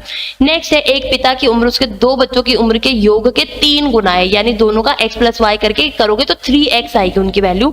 हालांकि 20 साल बाद पिता की उम्र 2 बच्चों की उम्र के योग का बराबर हो जाती है। तो पिता की वर्तमान की उम्र बतानी है। तो जब आप इसको सॉल्व करोगे तो इसका करेक्ट आंसर आएगा आपका ऑप्शन नंबर ए। नेक्स्ट है आपका क्वेश्चन 119। इसमें क्या है, किसी खिलाड़ी के वर्तमान उम्र के बीच में उसके कोच के 2/5 का डिफरेंस है। 6 साल बाद खिलाड़ी की उम्र अपने कोच के उम्र की आधी हो गई है, यानी 1/2 हो गई है। तो कोच की वर्तमान उम्र कितनी है। तो इसका करेक्ट आंसर रहेगा आपका option number C, that is 30 years. Next है आपका क्वेश्चन नंबर 120। इसमें क्या है, 5 साल पहले रेणु की माँ की आयु रेणु की आयु के 3 गुना थी। नेक्स्ट 5 साल बाद रेणु की 5 साल बाद क्या हुआ, वह रेणु की दुगनी आयु जितनी हो गई। रेणु की वर्तमान आयु कितनी है वो पता करनी है। तो इसका करेक्ट आंसर है वो है आपका option number D, that is 15। Next है, 5 बजे से 6 बजे के बीच किस समय पे घड़ी सुइयां एक साथ होती है। तो अब देखो, अगर आप पूरी घड़ी ड्रॉ करके देखो तो 1 2 3 4 5 और ये 6। तो अब ये बताना है कि भाई ऐसा क्या टाइम होता है। तो जब 5:25 हो रहे होते हैं ना, उस वक्त पे आपकी जो दोनों घड़ियां ऑलमोस्ट साथ में होती है। लेकिन क्योंकि दोनों घड़ियां एक साथ चलती रहती है तो वो कभी भी एक दूसरे के ऊपर एग्जैक्ट नहीं रुकती, थोड़ा सा डिफरेंस होता है। तो इस वजह से जब आप इसको कैलकुलेट करोगे तो इसके अंदर करेक्ट आंसर जो है वो आपका ऑप्शन नंबर सी आएगा, यानी 5:27 का भी 3/12 के ऊपर। ठीक है, क्लियर। नेक्स्ट है आपका क्वेश्चन 122। इसमें क्या है, एक डाकिया पत्र बांटने के लिए 9 घंटे में 66 किलोमीटर की दूरी तय करता है। ये आपका डिस्टेंस अपॉन टाइम वाला आ गया। उससे अधिकांश रूप में 4 किलोमीटर की गति से पैदल चलता है और आंशिक रूप से 9 किलोमीटर की गति से साइकिल पर यात्रा करता है। डाकिया द्वारा पैदल चलाकर कितनी दूरी तय करी गई है वो आपको इसमें बताना है। तो जब आप पूरा स्पीड इसको डिस्टेंस अपॉन टाइम वाले फॉर्मूले से उसको सॉल्व करोगे तो इसका करेक्ट आंसर निकलेगा आपका option number B, that is 12 kilometre. Next है आपका क्वेश्चन नंबर 123। इसमें क्या है, एक वाल्व जो है वो 10 घंटे में पंप को फिल करता है, दूसरा वाल्व जो है 8 घंटे के अंदर सम्प को फिल कर पाता है। ठीक है, यानी जो आपका बांध है उसको फिल कर पाता है। नेक्स्ट है, अगर ओनली ए वॉल को ही पहले खोला जाए उसके बाद में बी वॉल्स को खोला जाए तो ये पता करना है कि 6 घंटे के अंदर कितनी देर खोल के रखना पड़ेगा। तो जब आप इसको सॉल्व करोगे तो इसका करेक्ट आंसर निकलेगा आपका option number A, that is 2/4/5 hours. ठीक है, नेक्स्ट है आपका क्वेश्चन नंबर 124। इसमें क्या है, ए किसी काम को 30 दिन में पूरा करता है, बी इस काम को 50 दिन में पूरा करता है और सी इस काम को 40 दिन में पूरा करता है। तो पहले उसमें क्या बात हुई, पहले ए और बी जो है वो एक साथ काम कर रहे हैं, फिर अगले दिन के अंदर ए को जो है किसकी हेल्प मिली, सी की हेल्प मिली। तो आपको ये बताना है कि भाई कितने दिन के अंदर उनका काम पूरा हो जाएगा, क्योंकि तीनों की वर्क करने की टेंडेंसी अलग अलग है। तो जब आप इस तरीके के क्वेश्चन को सॉल्व करोगे तो इसका करेक्ट आंसर आएगा आपका option number C, that is 1631/37 के अंदर। ओके, नेक्स्ट है आपका क्वेश्चन नंबर 125। एक इंजन में पहिए की परिधि यानी उसका पूरा सरकमफेरेंस, तो एक बार में कैसे काउंट करोगे, ये अगर उसकी पूरी सरकमफेरेंस है ये पूरी, तो एक राउंड तभी माना जाएगा जब इधर वाली पोजीशन दोबारा घूम के इधर ही आ जाए, तब पूरा एक सरकमफेरेंस माना जाएगा, राइट। तो वो उसके पूरी एरिया के जैसे ही रहेगा।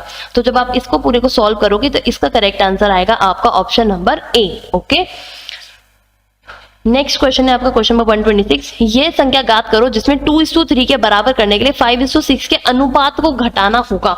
तो भाई कौन सी संख्या ऐसी होगी, तो इसका करेक्ट आंसर है आपका option number C, that is 3। Next है आपका क्वेश्चन नंबर 127। इसमें क्या है, सुरेश और महेश की वर्तमान आयु का अनुपात कितना है, 7/5 है, यानी 7x और कितना है 5x है। ओके, 6 साल बाद में उनकी आयु का अनुपात कितना हो गया, 4x और 3x हो गया। ठीक है, तो अब इसका अनुपात जो है वर्तमान आयु जो है वो पता करनी है, तो इसको इंटू करके देखोगे तो आपको इनका जो गैप है वो पता चल जाएगा कि कितनी गैप है, तो 1:2 समथिंग कुछ रहेगा। तो जब आप इसको पूरे को सॉल्व करोगे तो इसका करेक्ट आंसर जो है वो आपको मिल जाएगा, यानी 30 ईयर्स का। ओके, नेक्स्ट है क्वेश्चन नंबर 128। दो संख्या तीसरी संख्या के कम में 30% और 37% कम है।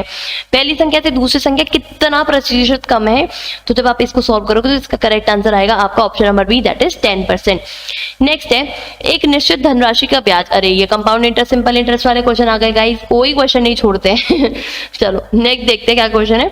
एक निश्चित धनराशि पर ब्याज की दर पहले 2 वर्ष के लिए 4% थी प्रति वर्ष में, यानी 2 साल के लिए लगाई, तो एक वर्ष में कितनी थी 4%, तो 2 वर्ष में मिला के कितनी हो गई 8% हो गई। ठीक है, अगले 4 वर्ष के लिए कितनी बढ़ गई, तो 6% बढ़ गई, यानी 4 बढ़ गई, तो 6 4 कितना हो गया 24 हो गया। बाद में अवधि कितनी हो गई 8% हो गई प्रति वर्ष के लिए। अब ये पता करना है, ओके 6 तक देखो क्या था, पहले 2 साल के लिए 4% थी, अगले 4 वर्षों के लिए कितनी थी 6 और प्रति वर्ष, और 6 वर्षों के बाद में अवधि कितनी हो गई 8% हो गई, यानी 6 के बाद में कितनी हो गई 8 हो गई। तो अगर 9 वर्षों की अवधि के अंदर 11,120 का साधारण ब्याज यानी सिंपल इंटरेस्ट प्राप्त होता है, तो भाई मूल राशि कितनी थी 9 वर्ष के बाद पता करनी है। तो 2 वर्ष तक तो 4% गिनो, यानी 8 गिनो, फिर 4 साल के लिए ये गिनो। ठीक है, और फिर उसके बाद में कितना टाइम बच गया, 4 साल तो यहाँ हो गए, 2 साल ये हो गए, तो 6 तो ये हो गए 6 और 3 साल बचे, तो 3 साल के लिए आपको 8% वाली गिननी पड़ेगी। ठीक है ना, तो ये गिनने के बाद में आप उसके बाद में आप जब पूरा सिंपल को इसको सॉल्व करोगे, simple interest P into R into T वाला फॉर्मूला लगा के, तो इसको जब सॉल्व करोगे तो इसका करेक्ट आंसर कितना निकलेगा आपका, ये है आपका ऑप्शन नंबर सी जो है, यानी आपकी जो प्रिंसिपल जो निकलेगी वो कितनी निकल जाएगी 2000 निकल जाएगी। ओके, नेक्स्ट है आपका क्वेश्चन नंबर 130। इसमें क्या है, यदि पहले दूसरे और तीसरे वर्ष के लिए ब्याज कितना है, पहले वाले के लिए 3%, दूसरे वाले के लिए 2%, तीसरे वाले के लिए 1%, तो चक्रवर्ती ब्याज यानी कंपाउंड इंटरेस्ट जो है वो 3 साल की ब्याज अवधि के लिए इतना सारा है, तो कितनी राशि प्राप्त होगी ये आपको बताना है। तो इसका करेक्ट आंसर जो है वो निकलेगा आपका option number B, that is 15,000। Next है, ए बी को 10% के लाभ पर एक वस्तु बेचता है ना, ये प्रॉफिट लॉस वाले क्वेश्चन है, यानी ए जो है उसने बी को कितने प्रॉफिट पे बेची 10% प्रॉफिट के ऊपर बेच दी। नेक्स्ट है, बी ने उसको 20% प्रॉफिट पे बेची, वाह ये इससे भी ज्यादा शाना है।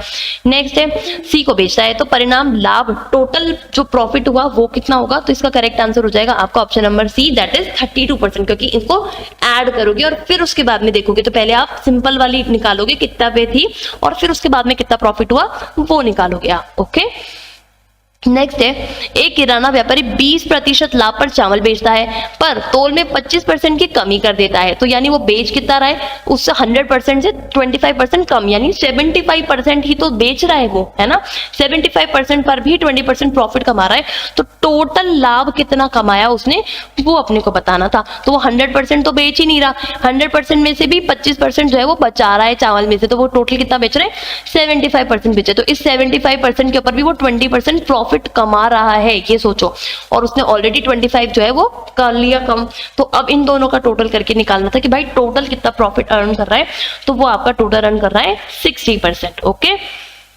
नेक्स्ट है आपका क्वेश्चन नंबर 133। तो कितना, ए बी एंड सी का वर्ताकार मार्ग पर दौड़ रहे हैं। वर्ताकार क्या होती है, आपकी सर्कुलर मार्ग जो है, सर्कुलर जो है उसके ऊपर दौड़ रहे हैं ए बी और सी लाइन से।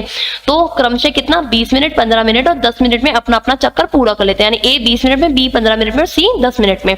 तो दौड़ना शुरू करने के बाद पहली बार कितने मिनट बाद वो तीनों एक साथ मिलेंगे एक जगह पे। तो जब ऐसे क्वेश्चन को पूरा सॉल्व करेंगे तो इसका करेक्ट आंसर आएगा आपका बी, यानी 120 मिनट्स बाद में। ओके, नेक्स्ट है आपका क्वेश्चन नंबर 134। इसमें क्या है, वह सबसे बड़ी संख्या ज्ञात करें जिसमें 148, 468 एंड 623 को विभाजित क्रमशः 5, 4, 6 और 11 के शेषफल आए। तो इसको जब आप सॉल्व करोगे तो इसका करेक्ट आंसर जो है वो आपका क्या निकलेगा, option number D, that is 12। और फिर जब इस पूरे को इसके ऊपर बॉड मास लगाना भूलना मत, बॉड मास के हिसाब से पूरा इसको सॉल्व करेंगे तब इसका जो करेक्ट आंसर आएगा वो आएगा ऑप्शन नंबर डी, यानी 16। ओके, नेक्स्ट है आपका क्वेश्चन नंबर 136। तो ये इनफाइनाइट वैल्यू है, √72 प्लस √72 प्लस √72। जब ये पूरा इसको सॉल्व करोगे तो इसका करेक्ट आंसर आएगा आपका option number C. Okay, next है, निम्नलिखित संख्या में से कौन सा विकल्प अपूर्को के सही आरोह क्रम दर्शाता है। यानी ये बताना है आपको कि इनकरेक्ट मतलब करेक्ट ऑर्डर बताना है, असेंडिंग ऑर्डर बनाए, यानी जो सबसे छोटा है वो सबसे आगे और जो सबसे बड़ा है वो सबसे पीछे रहेगा। ठीक है, तो इसको सॉल्व करने का भी अलग से तरीका होता है, एक दूसरे के साथ में इनको कंपेयर करना होता है, तब पता चलता है कि भाई कौन सी वैल्यू आगे पीछे हो रही है या नहीं हो रही है, राइट। तो इसका करेक्ट आंसर जो है वो है आपका ऑप्शन नंबर बी। ठीक है, अब आप इसको सॉल्व करके देखोगे तो आपको समझ आ जाएगा क्या मैं क्या बोलना चाह रही हूँ। मतलब 3/5 जो है इसको लिखो और 2/3 जो है इसको लिखो और फिर इनको कंपेयर करो। ठीक है, लाइक 3 3 जा 9 और 5 2 जा 10, इस तरीके से करके। तो ये कौन सा, ये कैसा हो गया, ये 9 आ गया, ये 10 आ गया, तो ये कितना हो गया, इससे छोटा हो गया, इस वजह से ये इसके आगे है। तो इसी तरीके से आप इसको सॉल्व कर सकते हो, लाइक 2/3 को करो और 7/9 को करो। तो 9 1 जा 9, 9 2 जा कितना 18 और 7 जा 7, 7 2 जा 14, 7 3 जा कितना 27। तो ये इससे छोटा है, इस वजह से ये इसके आगे है, बैठा है। ठीक है, इसी तरीके से ये पूरा सॉल्व होता है। तो यानी ये सबसे छोटा, फिर उसके बाद में ये, फिर उसके बाद में ये, फिर उसके बाद में ये दोनों। ठीक है, इस तरीके से आप इसको कंपेयर कर सकते हो। नेक्स्ट है आपका क्वेश्चन नंबर 138। इसमें क्या है, 105 बकरियां हैं, 140 गधे हैं, 175 गायें हैं, एक नदी पार करना चाहती हैं। अब उसमें क्या है, जो बोट लेके जाने वाला वो ऐसे बोल रहा है कि भाई मैं तो एक बार में इक्वल नंबर ऑफ लोगों को लेके जाऊंगा और आपको ये पता करना है कि भाई ईच ट्रिप के अंदर कितने नंबर ऑफ एनिमल्स जाएंगे एक बार के अंदर। ठीक है, वो पता करना है। तो इसका करेक्ट आंसर जब आप इसको सॉल्व करोगे तो इसका करेक्ट आंसर निकलेगा आपका option number C, that is 35 animals एक बार के अंदर उसका पार करेंगे। ठीक है, नेक्स्ट आपका क्वेश्चन नंबर 139। 10 × 15 × 20 का एक कमरा में फिट हो सकने वाली सबसे लंबी बांस की छड़ी जो है उसकी हाइट ज्ञात करनी है। तो इसकी हाइट जब आप ज्ञात करने लगोगे तो इसका करेक्ट आंसर आएगा आपका option number A, that is 26/92 metre. Next है, इन सब का मान ज्ञात करना है। 1 + 1/x, 1 + 1 upon x + 1, x + 2, x + 3, इस तरीके से काफी सारा वो है। तो इन सब का एवरेज लेके और फिर उस तरीके से पूरा सॉल्व करेंगे तो इसका करेक्ट आंसर निकलेगा आपका option number D, that is x + x। ठीक है, क्लियर। नेक्स्ट है क्वेश्चन आपका क्वेश्चन नंबर 141। तो इसमें भी वही है भाई, इन सब की x/70 तक का है, तो x की वैल्यू आपको यहाँ तक पता करनी है। तो इसको जब आप सॉल्व करोगे तो इसका करेक्ट आंसर निकलेगा आपका option number D, that is 1, क्योंकि एक दूसरे के साथ में कैंसिल होते चले जाएंगे 70 तक। नेक्स्ट है क्वेश्चन नंबर 142 में क्या है, a की वैल्यू इतनी, b की वैल्यू इतनी। अब a और b के विभाजन को परिणाम की गणना करनी है, भाई कितना कितना रिजल्ट आएगा वो बताना है इसके अंदर। तो अब इसको सॉल्व करोगे तो इसका करेक्ट आंसर आएगा आपका option number A, that is 5 1/10। Next है आपका क्वेश्चन नंबर 143। इसमें क्या है, एक त्रिभुजाकार खेत है, यानी कैसा खेत है भाई, ट्रायंगुलर शेप का खेत है। उसका आधार कितना है, 600 मीटर। ओके, एंड उसकी ऊंचाई कितनी है, 440 मीटर की। तो उसमें 24 रुपए प्रति वर्ग हेक्टेयर किलोमीटर के हेक्टोमीटर है, गाइस ध्यान से पढ़ो, हेक्टोमीटर है ना। तो जो हम लोग वो पढ़ते हैं ना, हेक्टर मतलब मीटर सेंटीमीटर और फिर हेक्टोमीटर किलोमीटर वैसा वाला, तो उसके अंदर पानी देनी है। तो आवश्यक शुल्क कितनी होगी वो पता करनी है। तो इसका करेक्ट आंसर जो होगा जब आप इसको पूरे को सॉल्व करोगे तो इसका करेक्ट आंसर निकलेगा आपका option number B, that is 348.48 rupees. Okay, next है, यदि किसी त्रिभुजा क्षेत्रफल का 6 स्क्वायर पर सेंटीमीटर है और त्रिभुज की दो भुजाएं 3 और 4 सेंटीमीटर की है, तो तीसरी भुजा जो है वो कितने का गाइस, ये वही आपका हाइपोटेनस और परपेंडिकुलर वाला, एक की हाइट 3 एक की हाइट 4, तो हाइपोटेनस कितनी आएगी आपकी 5 आएगी। तो इसका करेक्ट आंसर क्या हो जाएगा आपका option number A, that is 5 हो जाएगा। ओके, नेक्स्ट है वॉल ए क्या है, नवदान को 16 घंटे में भर सकता है, जबकि बी जो है वो उसको 10 घंटे में भर सकता है। तो पहले केवल अगर ए को ही खोला जाए तो नवदान में 8 घंटे में पूरा भरने के लिए बी बॉल को कितनी देर के लिए खोल के रखना पड़ेगा। तो इसको जब आप सॉल्व करोगे तो इसका करेक्ट आंसर आएगा आपका ऑप्शन नंबर सी, यानी 3 घंटे के लिए खोल के रखना पड़ेगा उसको। नेक्स्ट है आपका 146 क्वेश्चन, ए और बी दोनों मिलकर किसी काम को 20 दिन के अंदर पूरा करते हैं। ए अकेले काम को 12 दिन में करता है और बी जो है उसको पूरे कर्म करने के लिए ए अकेला काम करता है तो उसका 5वां हिस्सा 12 दिन में पूरा कर लेता है। बी इस काम को अकेले पूरा करने में कितना समय लगाएगा ये पता करना है आपको।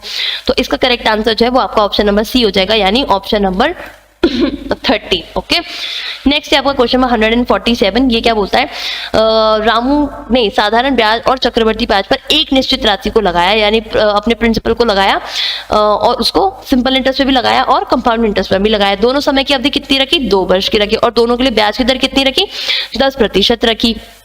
प्रति वर्ष के लिए तो 10 और 10, तो सिंपल इंटरेस्ट में लगाओगे तब तो इसका भी 10 और इसका भी 10। अब कंपाउंड इंटरेस्ट में क्या होता है, पहले ईयर का तो 10 लगेगा, दूसरे वाले का लगेगा 10, लेकिन उसमें +1 एक और हो जाएगा, तो इसकी टोटल वैल्यू कितनी हो जाएगी, 11 हो जाएगी। तो इस हिसाब से आपको पूरा सॉल्व करना है। और निवेश में प्राप्त ब्याज में कितना है, 1500 का अंतर था, है ना, तो निश्चित राशि जो है उसकी गणना करनी थी। तो जब इस तरीके से सिंपल इंटरेस्ट कैलकुलेट करोगे और कंपाउंड इंटरेस्ट +1 करके कैलकुलेट करोगे तब आपकी वैल्यू आएगी।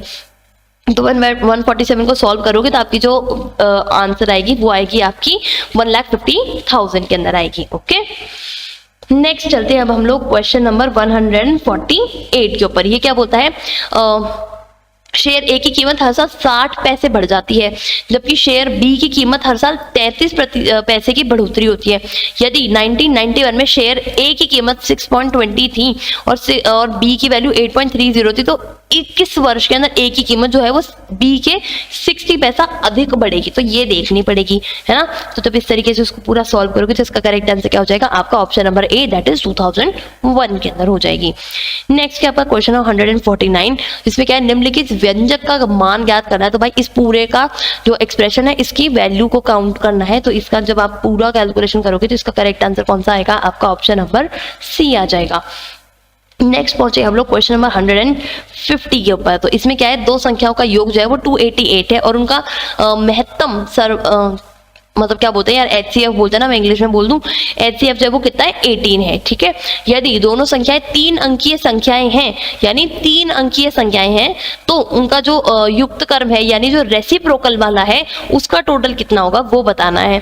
तो इसको जब आप सॉल्व करोगे तो इसका करेक्ट आंसर निकलेगा आपका option number D, that is 16/63। Okay, अब चलते हैं हम लोग हमारे सेक्शन डी के ऊपर, दैट इज हमारी जनरल हिंदी के क्वेश्चन पर चलते हैं। अब इसके हम लोग 25 क्वेश्चन डिस्कस करेंगे और बस लास्ट 175 क्वेश्चन करके हमारी पूरी आज की वीडियो को कंप्लीट करेंगे। चलो, नेक्स्ट 25 क्वेश्चंस के अंदर मोस्टली हिंदी के ही सारे क्वेश्चन हैं, तो हम लोग देखते हैं क्या क्वेश्चन है। पहला क्वेश्चन है, निर्मला उपन्यास जो है उसके लेखक कौन थे। तो इसके लेखक जो थे वो आपके मुंशी प्रेमचंद जी थे।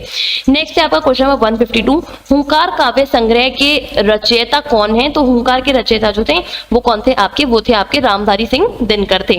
नेक्स्ट है क्वेश्चन 153, ये क्या बोलता है, लाल पीला होना मुहावरे का। गाइस तो कितना इजी है ना, क्या होता है, इसका मतलब होता है कि भाई ऐसे वो नहीं बोलते क्यों लाल पीला हो रहा है गुस्से के अंदर, तो इसका क्या मतलब होता है, बहुत गुस्सा होना। नेक्स्ट है, बहुत कंजूसी का आशय व्यक्त करने के लिए उपयुक्त लोकायुक्त कौन सी है।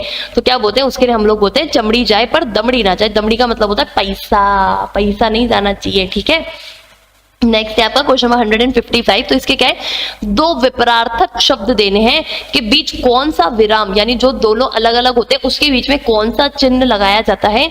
तो इसका करेक्ट आंसर है आपका योजक जो चिन्ह होते हैं वो लगाए जाते हैं। ठीक है, नेक्स्ट आते हैं हम लोग क्वेश्चन नंबर 156 के ऊपर। इसमें क्या है, पर किस कारक पर लगता है। तो हम नहीं बोलते कर्ता ने कर्म को अधिकर्म से संकरण से, तो है ना, उस वाला जब पूरा बोलोगे तो पर किसके साथ में आता है, पर आता है आपका अधिकरण के साथ में आता है। ठीक है, नेक्स्ट है आपका क्वेश्चन नंबर 157, निम्नलिखित में से कौन सा शब्द स्त्रीलिंग है?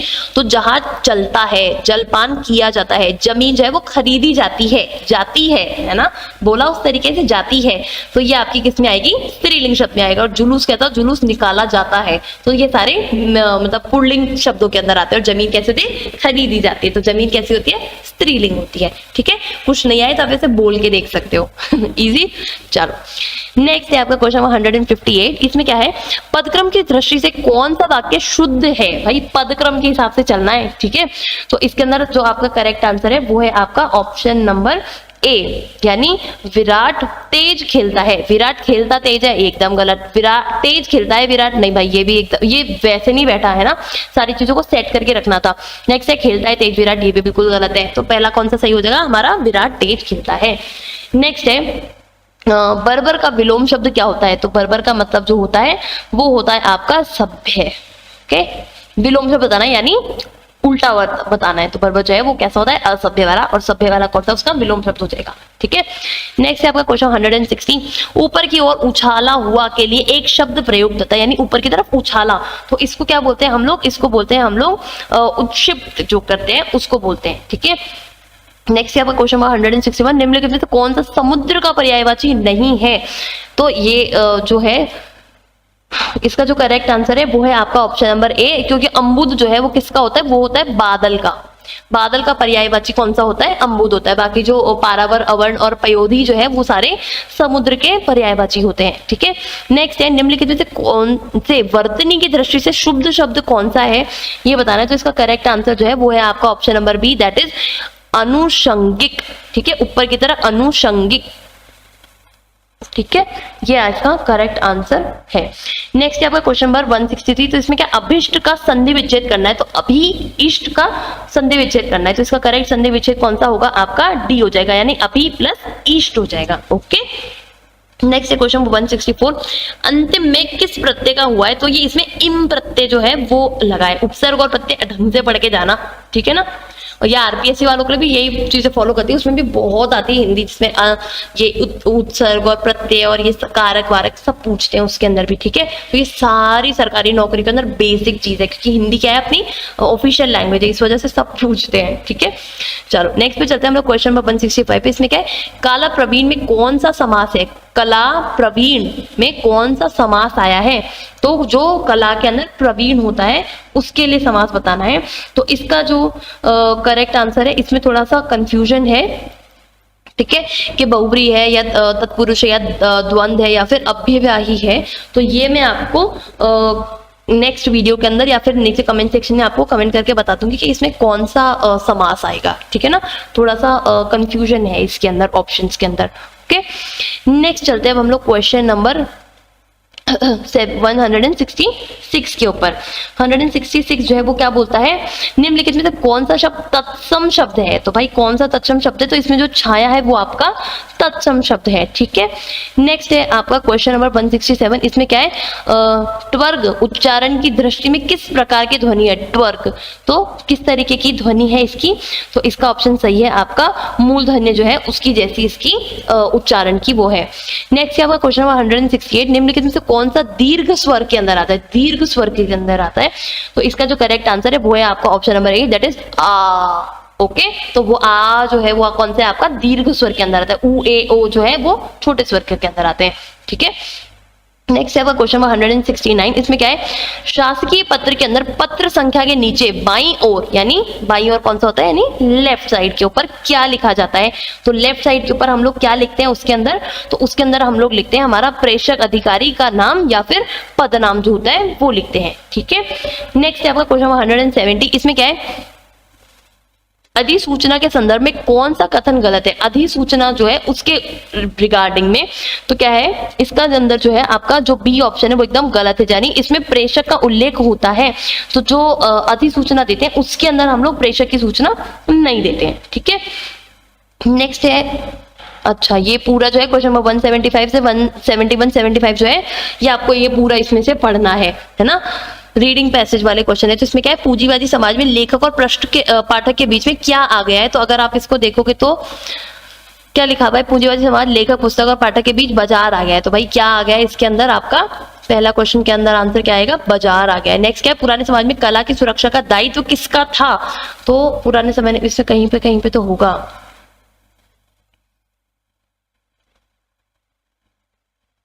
ये देखो किसका समाज था, दोनों दायित्व समाज का था।